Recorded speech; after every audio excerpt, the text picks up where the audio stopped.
The dimly lit studio was a maze of soundproofed walls, faded velvet couches, and dusty sound booths, a stark contrast to the gleaming, high-tech studios that had popped up around the city in recent years. Yet, the name above the door was legendary, whispered in reverential awe among music aficionados and aspiring singers alike. It was a place where dreams were born, and often, it seemed, where they went to die. The man behind the legend was Rick Castellanos, a record producer who had once been the king of the industry, turning raw talent into chart-topping gold. But the industry had moved on, and so had the tastes of the public. The once booming hits had dwindled to a trickle, and the once full pockets of cash had become a memory. Rick's desperation had grown palpable, a thick fog that clung to the studio's walls, as he sought to recapture the magic that had once made him so successful. Young female singers, fresh and hopeful, were brought in by the dozen to audition before him. He listened with a critical ear, watching each one with a hunger that had nothing to do with music. He had a type, young, vulnerable, and preferably with a past that could be manipulated. He had a knack for spotting those who had something to hide, those who were desperate to escape their current lives and climb the ladder of fame, no matter the cost. The latest addition to his collection was a girl named Lily. She had stumbled into the studio, with her heart in her eyes and her voice in her throat. A shy, waif-like creature with a voice that could shake the heavens. Her audition had been a revelation, her voice a siren's call that had drawn him in instantly. As she sang, the years fell away from him, and he saw the potential for another hit, another golden ticket to the top. Lily was everything he needed. She was beautiful in a way that was both innocent and alluring, with wide, doe-like eyes and a mouth that sang of secrets and seduction. Her voice was a powerful weapon, one that could be honed and shaped to conquer the charts. But first, she needed to be broken. The process began subtly.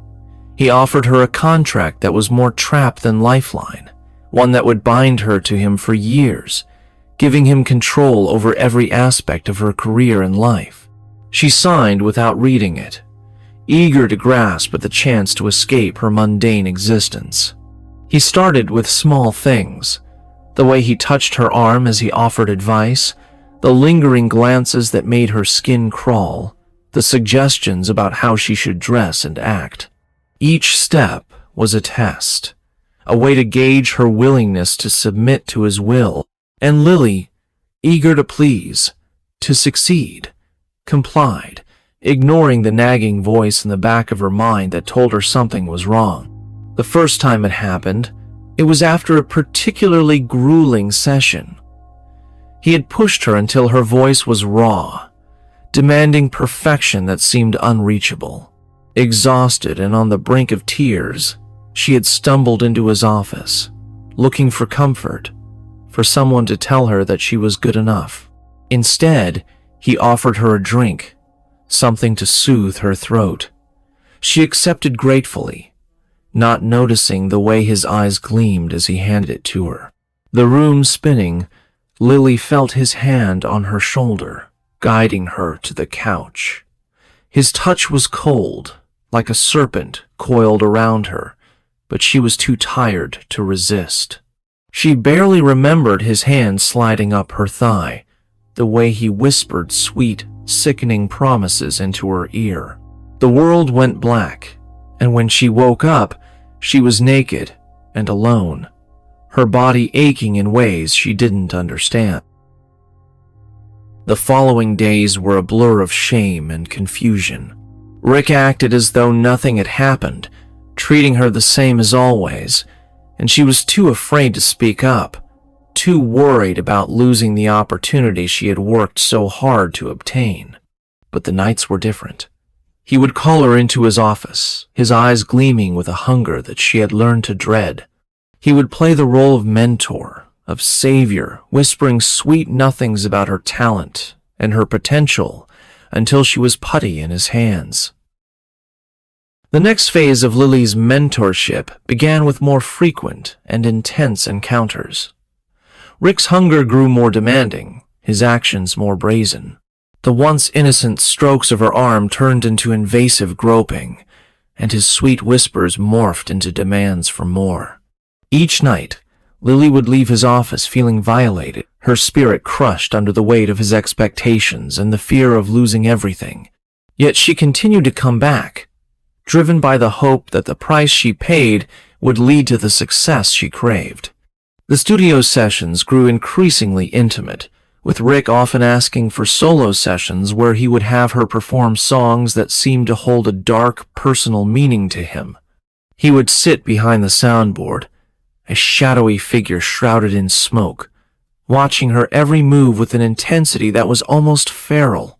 His suggestions grew more sexual, pushing the boundaries of what could be considered artistic direction. Lily felt like a puppet, her strings being pulled by a puppeteer with a depraved imagination. One evening, after a particularly taxing session, Lily found herself unable to escape the studio. The doors were locked, and the lights dimmed, creating an eerie ambiance that seemed to amplify the darkness of what was happening to her. Rick emerged from the shadows, his eyes dark with desire, a smug smile playing on his lips as he approached her.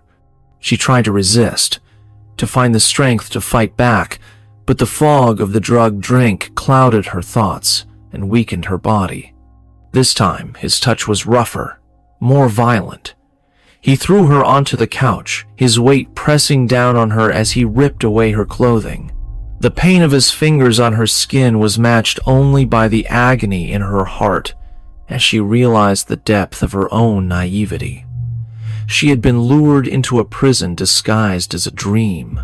His hands roamed her body, leaving a trail of disgust that made her skin crawl. His mouth found hers, forcing a kiss that tasted like betrayal and despair. As the night progressed, Lily felt the last shreds of her dignity being stripped away. Rick's appetite was insatiable, his actions becoming more twisted and perverse. He seemed to feed off her fear and pain, using it to fuel his own depraved needs. She cried silently, her tears mixing with the salty sweat on her face as she prayed for the strength to leave this place and never return. The climax of the horror came when he brought out a camera. "This is what makes stars," he murmured, the lens capturing every degrading moment in cold, unforgiving detail. "You'll thank me for this later." The weeks turned into months, and Lily's life became a living hell. The music that had once brought her joy now served as a backdrop for her suffering. Each song she recorded was a reminder of the price she paid to stay in the game. Her voice, once a beacon of hope, now felt like a weapon being used against her. But even amidst the darkness, a spark of rebellion grew within her. She started paying closer attention to the contract she had signed, searching for loopholes, for a way to escape the monster that had stolen her dream. The more she learned, the more she understood the extent of Rick's control over her life. Yet she also discovered that his desperation had led to mistakes, and those mistakes could be her ticket to freedom. During a particularly grueling session, Lily reached her breaking point. As he approached her, his hands already reaching out to touch her, she grabbed the nearest object, a heavy microphone stand, and swung it with all her might. It connected with his head, sending him reeling backwards. He crashed against the wall, knocked out cold. With trembling hands, she gathered her clothes and stumbled out of the studio, the door locking automatically behind her. The night air was cold, but it felt like a breath of fresh life compared to the stifling studio. She knew she had to get away, to find someone who could help her, someone who would believe her story. The city streets were eerily quiet as Lily made her escape, her heels echoing on the pavement. The lights of the city seemed to mock her, reminding her of the glittering promise of stardom that had been held before her eyes, only to be snatched away by a predator. Diamond in the rough, styled up, you ain't ready. Midnight prowl, hunches on the scene. Her heart racing, Lily managed to hail a cab, giving the driver the address of the only person she thought might believe her, an old friend who had warned her about the dark side of the industry when she first moved to the city. As the taxi pulled away, she looked back at the studio, the neon lights flickering in the foggy night. The once glamorous facade now seemed sinister, a beacon of pain and exploitation. At her friend's apartment, she told her story, voice cracking and eyes red with tears. Her friend, Rachel, listened in shocked silence before wrapping her in a comforting hug. Rachel had seen the warning signs, but had never imagined the extent of the horror Lily had endured. Together, they devised a plan to gather evidence and expose Rick Castellanos for the monster he truly was. The following weeks were a blur of secret meetings, hidden recordings, and stolen documents. Rachel had connections in the media, and together they compiled a damning case against him. The evidence of his manipulation and abuse grew stronger each day, a testament to the lives he had destroyed in his quest for power and control. Finally, the moment of truth came. With a USB filled with incriminating evidence in hand, they approached a journalist known for exposing the underbelly of the entertainment world. The journalist, a sharp-eyed woman named Amanda, listened intently, nodding as she pieced together the story. "This is huge," she murmured, her eyes gleaming with the excitement of breaking a major story. "We'll bring him down together." The article hit the headlines with the force of a meteor, sending shockwaves through the music industry. Rick Castellanos, once the revered producer, was now the subject of disgust and outrage. His studio was raided, his reputation shattered beyond repair.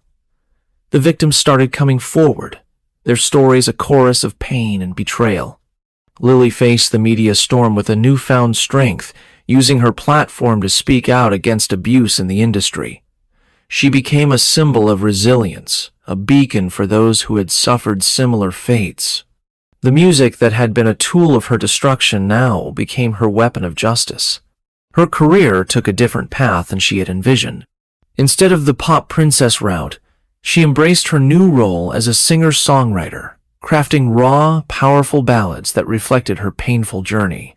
The raw honesty in her music resonated with audiences, and she began to build a new legacy, one based on truth and courage.